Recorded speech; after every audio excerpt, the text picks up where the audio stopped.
DK news, राष्ट्र के नाम।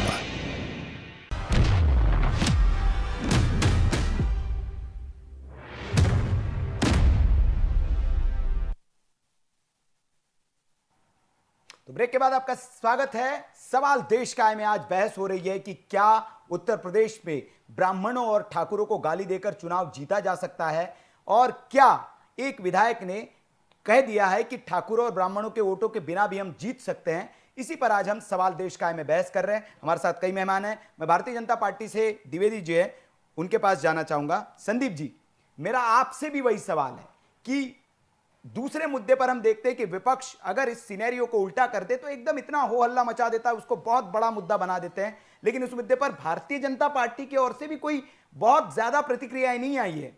ये चौंकाने वाला बड़ा विषय है। देखिए, इसमें चौंकाने वाली बात नहीं है। भारतीय जनता पार्टी हर मुद्दे को गंभीरता से लेती है, और क्योंकि हम सत्ता में तो हमारी जिम्मेदारी बनती है कि हम प्रदेश में किसी भी तरीके से जाति और धर्म की राजनीति को न पनपने दें। इस मुद्दे को हाईलाइट करने का मतलब है कि कहीं न कहीं प्रदेश की राजनीति को फिर जाति और धार्मिक ध्रुवीकरण के लिए की तरफ ले जाना है, जिसको मिटाने में कहीं ना कहीं भारतीय जनता पार्टी को 5 साल लगे। और हम इस चीज को दावे के साथ कह सकते हैं कि आज उत्तर प्रदेश की जनता जाति और धर्म के नाम पर वोट नहीं देगी। दूसरी चीज, जो पार्टियां आज इसको हल्के में ले रही हैं, मैं खुल के कहूंगा, समाजवादी पार्टी के नेता के लिए पंडित जनेश्वर मिश्र को चोर कहने वाली विधायक को आप बर्दाश्त करेंगे, या दत्तात्रेय जनेऊधारी पंडित राहुल गांधी को, अनुज यात्रे जी उनको चोर कहने वाले व्यक्ति को आप हल्के मिलेंगे, या बीएसपी में सतीश चंद्र मिश्रा जी को चोर कहने वाले व्यक्ति को आप हल्के मिलेंगे? ये सिर्फ और सिर्फ आप ये कहिए कि मुस्लिम व्यक्ति है, इसलिए हिम्मत नहीं है आप लोगों में उसके खिलाफ एक शब्द बोलने की। अनुज यात्रे जी वही कांग्रेस है ना जो जब बटला हाउस एनकाउंटर हुआ था तो राजमाता जी की आंखों से आंसू आ रहे थे एक आतंकवादी के मरने के ऊपर।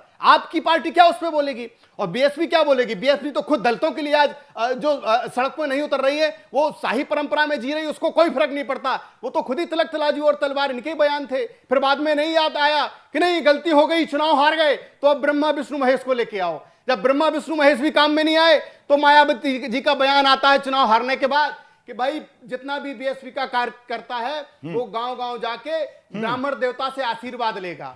यही मायावती है ना जो तिलक तराजू और तलवार को बढ़ावा देती थी। आज आ गया ना समझ में कि किसकी वजह से आप राजनीति में टिकी हैं। और अखिलेश यादव जी जो आज इतना घमंड में जी रहे हैं और इन्हें लगता है कि मुल्ला मुलायम सिंह प्रदेश की जनता ने इनकी पार्टी के नेता को तमगा दिया था, उनका भी अपमान करने के बाद आज आप सोचेंगे कि आप सत्ता में आ जाएंगे। आप ऐसे सत्ता में आ जाएंगे धार्मिक तुष्टीकरण और जातिगत तुष्टीकरण की राजनीति करके। मैं खुल के कहूंगा कि अखिलेश यादव जी, मायावती जी और राहुल गांधी जी गलत फहमी में जीत रहे हैं। कांग्रेस के लिए तो खुद ही अनुज यात्रे जी कह रहे हैं कि हमारे लिए तो उत्तर प्रदेश में कुछ बचा ही नहीं है, तो हम क्यों इसको सीरियस लें? वही सपा बसपा अपने आत्ममुग्ध हुए पड़े हैं, इन्हें फर्क ही नहीं पड़ता कि प्रदेश की जनता के साथ क्या हो रहा है। लेकिन अरे आप विकास की बात करिए, आपको जातिगत बयानबाजी से क्या मिलेगा? आप धार्मिक तुष्टीकरण की राजनीति करने से क्या मिलेगा? मैं चैलेंज के साथ कहता हूं, विकास के मुद्दों पर बात करिए, उत्तर प्रदेश की जनता आपको जवाब देगी। जी संदीप जी, आपने सही कहा, विकास के मुद्दों पर ही बात होनी चाहिए। लेकिन कोई अगर नेता इस तरह की बयानबाजी कर रहा है तो चूंकि आपने कहा सत्ता में है तो उस पर संज्ञान लेना ये आपका काम है, आपकी पार्टी का काम है। इससे आप बचते हुए नजर आ रहे हैं, मुझे लग रहा है। मैं डॉक्टर सुनंदा दुबे जी के पास जाना चाहूंगा। सुनंदा जी, कहीं ना कहीं आपको नहीं लगता है कि जिस तरह से इस सिनेरियो को हमने पलट दिया, हमने पहले भी, आपने भी कहा, अपने बयान में भी कहा, तो जिस तरह का हो हल्ला मच जाता, विपक्षी पार्टियां अब तक न जाने उस नेता को कितनी सफाइयां देनी पड़ जाती, लेकिन एक नेता ने एक दो बड़ी जातियां जो उत्तर प्रदेश में जिनका अच्छा खासा वोट है, जनाधार है, उनको एक आपत्तिजनक शब्दों का इस्तेमाल उनके लिए कर दिया और उनसे किसी ने सवाल तक नहीं पूछा। ना उनके पार्टी में पूछ रहा है, ना ट्विटर पर कोई ट्रेंड हो रहा है, ना कोई उनसे जवाब पूछ रहा है। तो क्या इसके पीछे की वजह लगती है? कहीं ऐसा तो नहीं, आप भी ब्राह्मण महासभा की ओर से, आपकी ओर से भी इस तरह की कोई मांग नहीं की गई, उस बयान को हाईलाइट नहीं किया गया? बिल्कुल, हमारी तरफ से मांग भी की जाएगी। हमारी तरफ से सपा के मुखिया का पुतला दहन भी किया जाएगा और राष्ट्रव्यापी आंदोलन को हम इस तरीके से ब्राह्मण समाज की तरफ से भी इनका मुंहतोड़ जवाब देने में सक्षम है। ऐसी बात तो नहीं है। और हमने 2 दिन पहले ही अपने पार्टी में अपने राष्ट्रीय महामंत्री से चर्चा की है कि किस तरीके से यूपी के चुनाव को लेकर हमें काम करना है। लेकिन ये जो मुद्दा अचानक सामने आया है, इसमें कहीं ना कहीं मौन, इनको पता है सपा वालों को कि अब इनकी लुटिया तो डूबने जा रही है। अब डूबती हुई लुटिया में अगर भाजपा का मौन कहीं ना कहीं ये समर्थन कर देते हैं तो जाहिर है कि भाजपा में जाके सब शुद्ध हो जाते हैं, गंगा जल से पावन हुए जैसे पावन हो जाते हैं, चाहे कुछ भी करे।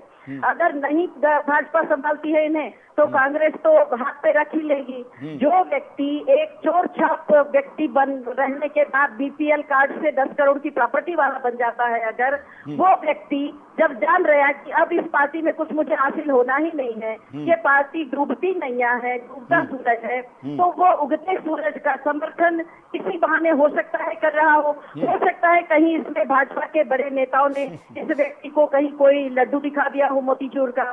कुछ तो ऐसी अंदरूनी बात होगी कि इतनी बड़ी बात ये ब्राह्मण और ठाकुरों को लेके बोल गया व्यक्ति, इसे पता था कि मैं इस तरीके से स्टैंड खेलूंगा तो जाहिर है कि फेमस हो जाऊंगा, और फेमस हो जाऊंगा तो जाहिर है, हालांकि भाजपा एक अच्छी पार्टी है और हम भाजपा का सम्मान करते हैं, बहुत सम्मान करते हैं। हम ये नहीं कह रहे कि भाजपा ने ऐसा किया है, लेकिन हो सकता है किया हो, क्योंकि कहीं ना कहीं तो ऐसा होता है ना कि भाई राजनीति के लिए इंसान कुछ भी कर सकता है। जी जी, मैं संदीप जी से इसका जवाब लेता हूँ, हालांकि बड़ा हास्यास्पद सवाल लग रहा है, लेकिन फिर भी मैं संदीप जी से जवाब लेता हूँ। जी संदीप जी बताएं। देखिए, पहली चीज तो मुझे लगता है कि सिर्फ हास्यास्पद ही है, इसके अलावा कुछ नहीं है। देखिए, भारतीय जनता पार्टी विकास को लेकर योगी जी ने पिछले 5 साल में इतना काम किया है कि उन्हें जातीय और धार्मिक ध्रुवीकरण की अब जरूरत नहीं है। और प्रदेश में विपक्ष बहुत अच्छे से जान गया है कि क्योंकि विकास के नाम पर उसके पास कोई मुद्दा नहीं बचा है, इसलिए कहीं ना कहीं वो जातीय और धार्मिक ध्रुवीकरण की तरफ इलेक्शन ले जाने की कोशिश कर रहा है। लेकिन जनता बहुत समझदार है और जनता हर मुद्दे को बहुत अच्छे तरीके से समझती है। और रही बात संदीप जी, आपको नहीं लगता है कि 2 बड़े जातियां उत्तर प्रदेश में जिनकी अच्छी खासी संख्या है, उनकी आवाज ही आप नहीं उठाएंगे? आप भी कहेंगे कि नहीं, जातिवाद के दलदल में फंस जाएंगे, उनका सवाल उठाएंगे, तो क्या वो आपको नहीं लगता कि आपसे भी वो नाराज हो जाएंगे कि हमारी बात तो कोई नहीं उठा रहा है?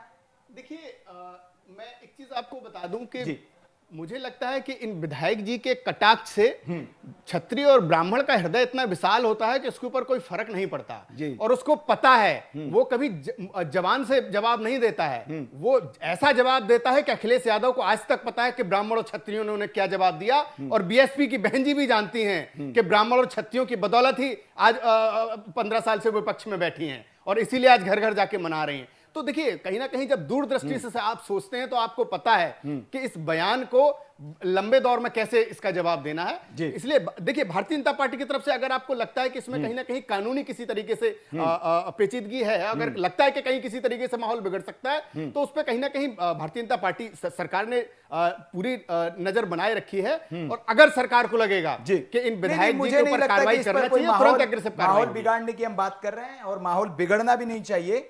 जवाब का जो किसी ने अगर किसी पर विवादित टिप्पणी की है तो उस पर कार्रवाई हम पार्टी के लेवल पर कह रहे हैं कि समाजवादी पार्टी को उन पर जवाब, स्पष्टीकरण तो लेना ही चाहिए था, कार्रवाई तो उन पर होनी चाहिए, ताकि ऐसे नेताओं की जुबान पर लगाम लगाई जा सके और आगे चल के चुनाव के ऐन मुहाने पर इस तरह की वो बयानबाजी न करे जिससे कि किसी जाति विशेष, धर्म विशेष के का अपमान हो, उनके मन में कोई उनके लिए संदेह। आकाश ठाकुर हमारे साथ हैं, अखिल भारतीय क्षत्रिय महासभा से, बहुत लंबे वक्त से उनसे हमने कुछ जवाब नहीं लिया।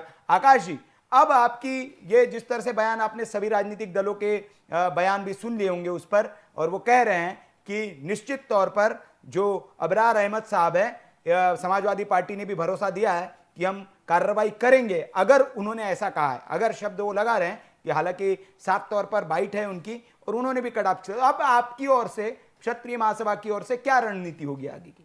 समाजवादी पार्टी जी, जिनके अब्बा जी जान राम भक्तों पर गोली चलवा सकते हैं जी, और पाकिस्तान के नारे भी लगवा सकते हैं जी, और अब ब्राह्मण और क्षत्रियों पे वीडियो तो साफ साफ बता रही है, तो ये दबाने की कोशिश क्यों की जा रही है? अच्छा, तो आपको लगता है कि इस मुद्दे को दबाने की कोशिश की जा रही है? इस पे अभी तक कोई नहीं ऑब्जेक्शन, ना समाजवादी पार्टी से कोई ऑब्जेक्शन, ना कांग्रेस पार्टी से कोई ऑब्जेक्शन, ना सपा पार्टी से कोई ऑब्जेक्शन, तो इसे तो पूरा दबाने का वो करा जा रहा है। अच्छा, चलिए आकाश जी, आप कह रहे कि इसको जो है, मतलब वही सवाल है हमारा, जो सवाल है कहीं ना कहीं आकाश जी की भी भावना वही है कि जैसे बाकी मामलों पर अगर हम देखें, एक छोटा सा कोई भी नेता एक छोटा सा बयान दे देते तो हैदराबाद से लेकर बाकी सब जगहों से उस पर ट्वीट्स आने लगते हैं, बयानों की बौछार होने लगती है, लेकिन एक इतना बड़ा बयान ब्राह्मण और क्षत्रियों के खिलाफ एक विधायक ने दिया और उस पर सबकी चुप्पी, मौन क्यों, यह बड़ा सवाल उठता है। मैं फिर से रविदास मेहरोत्रा जी के पास जाना चाहूंगा जो कि समाजवादी पार्टी से हमारे साथ है। सर, आपने सबकी बात सुन ली होगी और मुझे लगता है कि अब तो आप इस पर जरूर कड़ी कार्रवाई करेंगे और अब अगर और मगर आपके जवाब में नहीं होना चाहिए, मुझे लगता है। देखिए सुनील रावत जी, मैंने स्पष्ट किया जी कि उनसे जवाब तलब किया गया है जी। और आपके ही चैनल के ऊपर जी 6 घंटे पहले मैंने अपना बयान दिया था जी, आपने देखा होगा जी जी और जी जी उनसे जवाब तलब किया गया। उन्होंने कहा कि मैंने ऐसा कोई बयान नहीं दिया है जी। और समाजवादी पार्टी की तरफ से मैं पूरे आपके चैनल के माध्यम से पूरे प्रदेश को ये विश्वास दिला रहा हूँ कि ब्राह्मण समाज के लोग, क्षत्रिय समाज के लोग, हम लोग उनका सम्मान करते हैं और वो लोग हम लोगों के साथ में, हम लोगों के साथ शामिल हैं सत्ता परिवर्तन में। इसके अलावा चाहे बैकवर्ड जात के हो, दलित वर्ग के हो, अल्पसंख्यक हो या सब जातियों को साथ लेकर के आज जो सरकार के खिलाफ जनता में गुस्सा है, आज कहीं कोई विकास का काम नहीं हो रहा है। आप लखनऊ शहर में देख लीजिए, सारी सड़कें खुदी हुई हैं लेकिन कहीं पर सड़क निर्माण का काम नहीं हो रहा है। अभी एक दिन कस के पानी बरसा था तो पूरा शहर पानी में डूब गया था, सारे नाले उफना गए थे, घरों के अंदर पानी घुस गया था। यहाँ पर गंदा पानी पीने के कारण से पालू अड्डा में 2 बच्चों की मौत हो गई, 100 लोग बीमार हो गए। लोगों को गंदा पीने का पानी मिल रहा है, महंगाई लगातार बढ़ रही है, बेरोजगारी लगातार बढ़ रही है, जनता बुरी तरह परेशान है और लगातार भ्रष्टाचार व्याप्त है। और इन अभी कोरोना का तीसरी लहर आएगी की आवाज नहीं बन रहे हैं, इससे ज्यादा हास्यास्पद क्या होगा। छोटे छोटे बच्चों की मौतें हो रही है। ये सरकार सारे मोर्चों पर फेल हो गई है। भारतीय जनता पार्टी के खिलाफ जनता में बहुत जबरदस्त गुस्सा व्याप्त है और भारतीय जनता पार्टी जनता के मुख्य मुद्दों से जनता का ध्यान बांटना चाहती है। ये जुल्म, तानाशाही और दमन के माध्यम से सत्ता पर काबिज है, लेकिन भारतीय जनता पार्टी चाहे कुछ भी कर ले, कितना दमन, जुल्म, अन्याय कर ले, अब सत्ता में परिवर्तन होना तय है और भारतीय जनता पार्टी का विकल्प समाजवादी पार्टी है। समाजवादी पार्टी सारे धर्म और जातियों को लेकर के साथ चल करके 2022 में बदलाव करने का काम करेगी। विकल्प के तौर पर आपको देख रही है प्रदेश की जनता, लेकिन आपको नहीं लगता है कि आप ही के पार्टी के कुछ नेता जो है वो जो आपका विकल्प है उसके उस गुब्बारे में जो हवा भरी हुई है उसको पिन लगाकर फुस करने का काम कर रहे हैं लगातार। देखिए जिस तरह से आपके चाहे बर्क साहब हो, वो तालिबान का समर्थन कर देते हैं और आप कुछ बोलती नहीं है आपकी पार्टी उस पर। तो क्या जो जनता का सेंटिमेंट्स है, जन भावनाएं हैं, उसको समझ पाने में आपके नेता नाकाम रह रहे हैं? जो ऐसे नेताओं पर कोई कार्रवाई नहीं, बर्क साहब से भी आपने कोई जवाब तलब नहीं किया।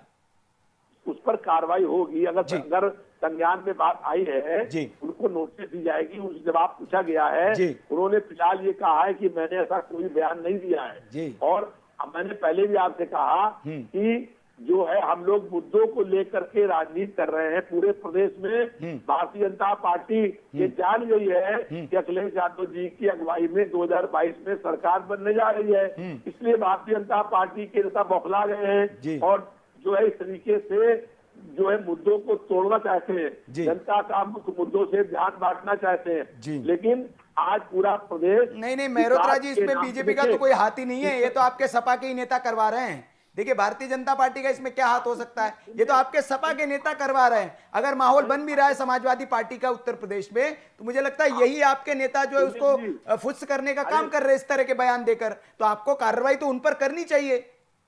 आपकी बात से हम सहमत हैं जी। और सुनील जी, मैंने पहले कहा कि अगर कुछ ऐसा है तो उस पर आप देखेंगे कार्रवाई होगी। नहीं चलिए आप आश्वासन दे रहे हैं मेहरोत्रा जी, वीके न्यूज पर आपने आश्वासन दिया है, बहुत बहुत शुक्रिया। हम उम्मीद करते हैं इस पर आप कार्रवाई करेंगे और इस खबर पर हमारी नजर बनी हुई है। हम अगर वो कार्रवाई होती है तो वो भी दिखाएंगे कि कैसे समाजवादी पार्टी ने जो वादा किया था उस वादे पर वो खरी उतरी और उन्होंने ऐसे नेताओं पर लगाम कसने के लिए कड़ा एक्शन लिया, एक नजीर पेश की, ताकि कोई भी किसी भी पार्टी का नेता इस तरह के बयान किसी जाति धर्म को लेकर ना दे।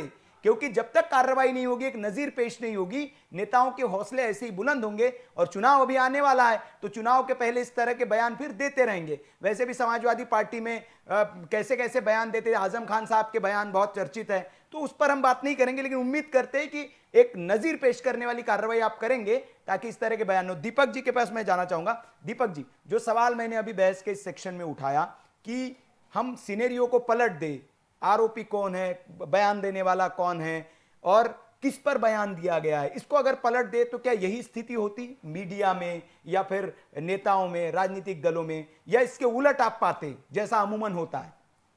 नहीं, आपने बात सही की जी। कि सवाल अगर ये चीज गलत है जी क्योंकि विधायक जी भी राजनीति का हिस्सा हैं जी और भारत सरकार का भी, उत्तर प्रदेश सरकार का हिस्सा है, तो पहली बात तो इसमें पार्टी लाइन से लोगों को अलग कट के इसका विरोध करना चाहिए, भत्सना करनी चाहिए। क्योंकि किसी आप जाति धर्म को गाली देते हैं, चाहे आप शब्द कहते हैं, तो वो गलत है। उसमें उस गलती का जो है आप पार्टी में बांट नहीं सकते उस गलती को कि कांग्रेस की गलती या सपा की गलती या बीजेपी की गलती। तो इसमें तो सबसे बड़ी चीज कि पार्टी लाइन से इतर होकर सभी लोगों को जो है जो जुड़े हुए हैं भारतीय राजनीति से, उनको भत्सना करनी चाहिए थे। और मेरे ख्याल से आगे भी एक ऐसा बाइलॉज होने, जैसे गवर्नमेंट ऑफिशियल को भी वो है एक तरह से बाइलॉज में लिखा हुआ, अगर आप गवर्नमेंट खिलाफ बोलते हैं या समाज खिलाफ बोलते हैं तो आपको कार्रवाई होती है। तो विधायिका को भी इसमें लाना चाहिए उसके अंदर कि आप गलत मत बोलिए।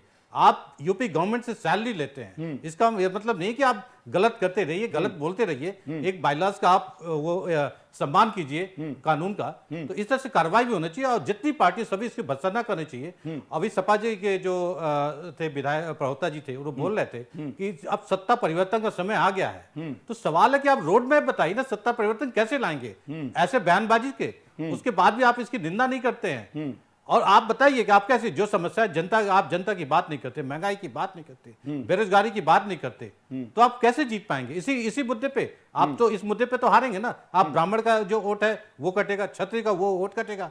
तो आप केवल ये 2 MY जो फैक्टर लेके चले थे, आप 10 साल से हारते रहे हैं, आगे इसी रहा तो ये MY फैक्टर भी आपका जो है हट जाएगा, तो फिर रहेंगे कहाँ भारतीय राजनीति, उत्तर प्रदेश की राजनीति में? तो सबसे बड़ी चीज है कि आज भी समय है, 6 महीने हैं, आप जो जनता के मुद्दे को उस पर मतलब आप सड़क पे आके जो है, बाकी जो राजनीतिक दल इस पर चुप्पी साधे बैठे हैं, वो इसीलिए कि कई जो दूसरा कोर वोटर है, क्योंकि इन 2 जातियों को मिला के हम बात करें तो 19% के आसपास वोटिंग होता है और उतना ही वोटिंग लगभग मुसलमानों का भी है उत्तर प्रदेश में। तो क्या ये मतलब बैलेंस्ड बना रहे, ये भी नाराज ना हो, वो भी नाराज ना हो, इसलिए सबने चुप्पी साध ली है? बात सही है, देखिए आप उत्तर भारतीय राजनीति से धर्म और जाति को अलग नहीं कर सकते जी। उसमें सभी पार्टियां जो है बराबर हिस्सेदारी है, उनके बिना तो रह ही नहीं सकती। तो आज सबसे उसी का उदाहरण है कि आज कोई बोल नहीं रहा है। कोई पार्टी आगे बोल सकती थी ये चीज गलत है, लेकिन अभी तक किसी का बयान है। आप केवल सपा को आप ठीक है, उस पार्टी का है, उससे सबसे पहले जो बयान है सपा से आना चाहिए था, लेकिन और भी पार्टियों से बयान आना चाहिए था ना। सवाल है कि गलत है तो गलत है, उसका तो कोई पार्टी नाम नहीं है। तो गलती जो चीज है, गलत बयानबाजी चाहे गलत व्यवहार है, उसको तो आप ब्रांडिंग नहीं कर सकते ना कि बीजेपी की गलती, ये सपा की गलती या बसपा की गलती। सभी राजनीतिक दलों का मतलब इक्वली है कि आप रिस्पॉन्सिबिलिटी लीजिए और उसकी भर्त्सना करनी चाहिए। जी जी बिल्कुल, भर्त्सना करनी चाहिए और सारी पार्टियों को इस पर बोलना चाहिए था। यही वीके न्यूज का भी कहना है, क्योंकि ऐसे जो नेता जो ऐन चुनाव से पहले जाति धर्म को लेकर विवादित बयान देते हैं और इसके पीछे हो सकता है कि उनकी मंशाओं को वो चमकना चाहते हो, उनका चेहरा चमक जाए, विवादों में आ जाए, उनको थोड़ी सी फुटेज मिल जाए और एक वर्ग विशेष को वो खुश कर दे, ये भी उनके इसके पीछे उनकी रणनीति हो सकती है। तो ऐसे इस रणनीति के तहत बयान देने वाले नेताओं पर कार्रवाई होनी जरूरी है ताकि एक नजीर पेश हो और भारतीय राजनीति में एक समाज पर, एक जाति धर्म को लेकर इस तरह के बयान भविष्य में कोई न दे। यही हमारी मंशा थी, इसीलिए इस विषय को हमने उठाया। मैं फाइनल कमेंट सबसे एक लेना चाहूंगा, आत्रे जी के पास जाना चाहूंगा, बहुत लंबे वक्त से वो इंतजार कर रहे हैं। आत्रे जी, भारतीय जनता पार्टी ने बहुत, आपने कहा था कि ये छोटा सा विषय है, इस पर राहुल गांधी और प्रियंका जी को नहीं बोलना चाहिए। हालांकि किन किन विषयों पर राहुल गांधी जी और प्रियंका जी निकल पड़ते हैं, कहीं कहीं तो पैदल ही निकल पड़ते हैं, तो वो बात उस पर नहीं करेंगे हम। लेकिन भारतीय जनता पार्टी ने कुछ आपसे सवाल पूछे थे, मैं उम्मीद करता हूं कि जाते जाते उन सवालों का जवाब आप दे देंगे। आत्रे जी, पहले तो सुनील जी मैं आपसे पूछना चाहूंगा कि मैंने इस तरह के शब्द कब बोले जी कि ये बहुत छोटा विषय राहुल जी और प्रियंका जी पर नहीं, आपने कहा हर विषय पर, छोटे छोटे विषय पर उनकी टिप्पणी नहीं देखिए, लेनी मुझे चाहिए। आप एक जिम्मेदार जी। जिम्मेदार चैनल पर तो कृपया करके हमारे शब्दों को जो मैंने कहा नहीं है इस तरह से मत बोल करके भ्रम मत करें। नहीं रिकॉर्ड सामने बैठा हूं तो आपने कम कहा से कि मुझे छोटे छोटे विषय पर, हर विषय पर राहुल जी और प्रियंका जी से हम बयान की उम्मीद नहीं कर सकते, ये आपने कहा है। मैंने ये बोला उम्मीद नहीं कर सकते। मैंने आप लोगों की तारीफ की है कि बड़ी अच्छी है कि आप हर छोटे छोटे से लेकर के बड़े विषय पर आप केवल राहुल गांधी और प्रियंका गांधी से ही उम्मीद करते हैं कि वो बोले जी। लेकिन आप इस तरह से अगर बात को अगर गलत तरीके से पेश करना चलिए, चाहेंगे तो आपने मुझे वो लगता कहा है कहीं ना कहीं होगा आपको एजेंडा सेट नहीं, करके आपको नहीं लगता आत्रे जी कि इस पर भी बोलना चाहिए था? क्योंकि ये मतलब जो भी निश्चित तौर पे जी मैं क्या कह रहा हूँ आपको, जी। मैं उस टाइम भी बोल रहा था, आपने मेरी पूरी बात नहीं सुनी। जी जी बोलिए बोलिए आप। जरूरी नहीं है, इस देश में इतने सारे मसले होते हैं कि राहुल जी और प्रियंका जी हर चीज पर बोल सकें। और बाकी संगठन किस लिए होता है? आपने मुझे यहाँ किसने बुलाया? जी। मैं किसका पक्ष रख रहा हूँ? जी। मैं किसका नुमाइंदगी कर रहा हूँ? जी ये बताइए। आपने मुझे बुलाया है तो आप हर मामले में राहुल गांधी जी और प्रियंका गांधी जी को बुलाइए, बैठाइए। नहीं नहीं, वही देखिए पर हर बोल मसले पाएंगे, पर हर मंच प्रवक्ता पे वही कांग्रेस बोल के पाएंगे, बैठते हैं, तो ही आप उस पर लोगों भी की राहुल तसल्ली प्रियंका होगी। जी बोलते हैं। मतलब ऐसा नहीं है कि उस पर नहीं बोलते तो उस पर प्रवक्ताओं को नहीं बिठाया जाता है, वो जिस पर बोलते हैं उस पर विपक्ष लिया जाता है कांग्रेस का। जी आपके चैनल में बैठ के मैंने इस बात की बहुत भर्त्सना की है, जी। विरोध किया है और अभी भी करता हूँ कि जो लोग इस तरह के, जो भी नेता किसी भी धर्म, किसी भी जाति के खिलाफ बोलते हैं, उनके कड़े शब्दों नहीं में बिल्कुल, हम इसके लिए आपका सम्मान कांग्रेस करते का हैं सर। एक ही आपने एजेंडा बिल्कुल रहता है भर्त्सना की, कि विकास, हमारी उम्मीद थी और कि ये जैसे तीनों राहुल जी दलों का आप प्रियंका जी उठा सब के पे देख बोलते लीजिए। इस पे भी बोले, चलो, बस चलो, इतनी कहीं ना उम्मीद कहीं थी हमारी और कुछ क्या भी नहीं। है? हमने बस उम्मीद की थी, देश की जनता भी उम्मीद करती है उनसे, ब्राह्मण समाज भी उम्मीद कर रहा होगा, राजपूत समाज भी उम्मीद कर रहा होगा कि हमारे मसले पर हमारे ऊपर किसी ने अगर आक्षेप लगाया है, टिप्पणी की है, तो राहुल जी प्रियंका जी उस पर दो शब्द कह देते तो उनको अच्छा लगता है। ये मैं कह रहा हूं। देखिए, मैं खुद ब्राह्मण समाज से हूँ, मैं खुद ब्राह्मण हूँ और मैं बोल रहा हूँ उस बात को। जी जी जी चलिए आत्रे जी, समय अभी कम है, समय कम है। मैं सुनंदा दुबे जी से आखिरी कमेंट लेना चाहूंगा। हालांकि सुनंदा जी इसको भारतीय जनता पार्टी और बाकी तरह की चीजें, अब क्या सुनंदा जी इस पर आखिरी कमेंट आपका? देखिए, सिंपल सी बात है जी कि जातिवाद पर बात करने वाले और जातिवाद की पार्टी पर गेम खेलने वाले ये भूल गए कि उनका डीएनए क्या है। और खासकर कुछ पार्टियों में, चाहे वो भाजपा हो, चाहे वो कांग्रेस हो, चाहे वो सपा हो, चाहे वो बसपा हो, लगभग तुष्टीकरण की नीति को देखने वाले, स्पेशली सपा का फंडा जो जितना बड़ा मुल्ला जी बना मेहरोत्रा जी, वो उतना बड़ा इनाम का अंतिम दावेदार। कमेंट आपसे मेहरोत्रा जी। देखिए सुंदावत जी, जी। हमने बार बार स्पष्ट किया और फिर कह रहे हैं कि उनसे सवाल किया गया, उनसे पूछा गया, उन्होंने कहा कि मैंने ऐसा बयान नहीं दिया है। जी जी लेकिन मैंने फिर भी कहा जी, हम लोग नहीं जो आपने हैं, आश्वासन ब्राह्मण- दे दिया सर, और उम्मीद करते हैं कि वो आप करेंगे कार्रवाई, तो हम जरूर दिखाएंगे। दीपक जी, अंतिम कमेंट आपका। जी, मेरा तो यही राय है कि देखिए, विपक्ष को आज जो है जनता के मुद्दों को उठा के जाना चाहिए इलेक्शन में। इस तरह की बयानबाजी से बचना चाहिए, इससे राजनीति और पार्टी दोनों को नुकसान होना है। जी जी बिल्कुल, इस तरह के मुद्दे, हमारा भी वीके न्यूज का भी यही टेक है कि जाति और धर्म के नाम पर चुनाव से पहले इस तरह के बयान देकर आप हो सकता है एक वर्ग विशेष को खुश कर दे, लेकिन आपकी पार्टी को इससे नुकसान हो सकता है। और चुनाव के वक्त में इस तरह के बयानबाजी नहीं होनी चाहिए, यह हमारा टेक था। इसलिए सवाल देश का में है, आज हमने ये मुद्दा उठाया। उम्मीद करते हैं कि समाजवादी पार्टी ऐसे नेताओं पर लगाम कसेगी और कार्रवाई करके एक नजीर पेश करेंगी। कल फिर हाजिर होंगे एक नए सवाल के साथ, तब तक के लिए आप देखते रहिए वीके न्यूज। नमस्कार।